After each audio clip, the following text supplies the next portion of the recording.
السلام علیکم ناظرین، ٹائمز 24 نیوز میں آپ کا خیر مقدم ہے۔ آئیے تفصیلات پر نظر ڈالتے ہیں۔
آج متعلقہ رکن اسمبلی جناب ممتاز احمد خان صاحب کی نمائندگی پر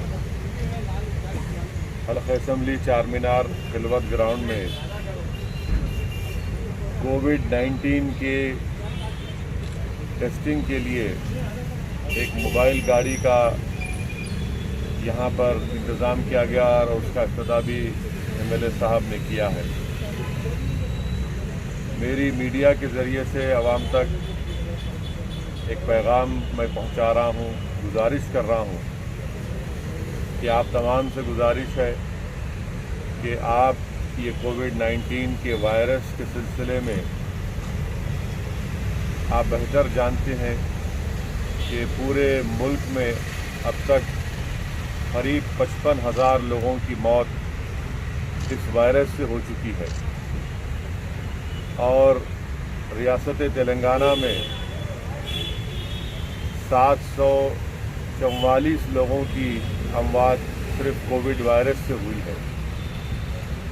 اور آج کے جو تلنگانہ میں جو اعداد و شمار آئے ہیں جس میں یہ بات بتائی گئی ہے کہ جمعے کے دن جو ٹیسٹنگ ہوئی اس کے جو نتیجے آئے ہیں قریب 1200 کے قریب لوگوں کو کووڈ ہوا ہے۔ تو اس لیے بہت ضروری ہے کہ ہم اپنے شہر حیدرآباد میں یا ہمارے ملک میں جہاں کہیں بھی ہم رہتے ہیں یا کسی ضلع میں رہتے ہیں تو بہت ضروری ہے کہ آپ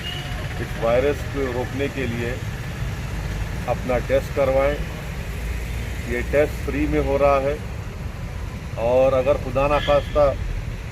یہ ٹیسٹ میں یہ بات معلوم ہوتی ہے کہ کسی کو پازیٹیو آیا ہے تو فوراً ان کا طبی علاج یا اسپتال سے ان کو رجوع کروایا جاتا ہے۔ تو میری آپ تمام سے یہ گزارش ہے کہ یہ کووڈ-19 کا وائرس ہمارے درمیان میں ہے اور اس کو روکنے کے لیے سب سے اہم کام جو ہم سب کو مل کر کرنا ہے، جو میں بار بار کہہ رہا ہوں، وہ یہ ہے کہ ہم اپنا ٹیسٹ کروائیں اور ٹیسٹنگ سے ہی ہم اس وائرس کو روک سکیں گے۔ میں آپ تمام سے گزارش کر رہا ہوں کہ یہ جو سہولت آج متعلقہ مجلس اتحاد المسلمین کے رکن اسمبلی کی نمائندگی پر خلوت گراؤنڈ میں شروع کیا گیا ہے، آپ آئیے یا جہاں کہیں بھی جو حکومت کی طرف سے مختلف مقامات پر یہ ٹیسٹنگ کروائی جا رہی ہے اس میں حصہ لیجیے اور کووڈ وائرس کو روکنے کے لیے اور ایک اور اہم بات یہ ہے کہ آپ اس بات کو سمجھیے کہ یہ کوئی معیوب بات نہیں ہے کہ اگر کسی کو وائرس ہوتا ہے، وائرس کسی کو بھی ہو سکتا ہے، کیونکہ یہ پورے ملک میں، پوری ریاست میں، تقریباً پوری دنیا میں پھیل چکا ہے۔ اسی لیے بہت ضروری ہے کہ اپنا ٹیسٹ کروائیے اور پھر سے میں کہہ رہا ہوں خاص طور سے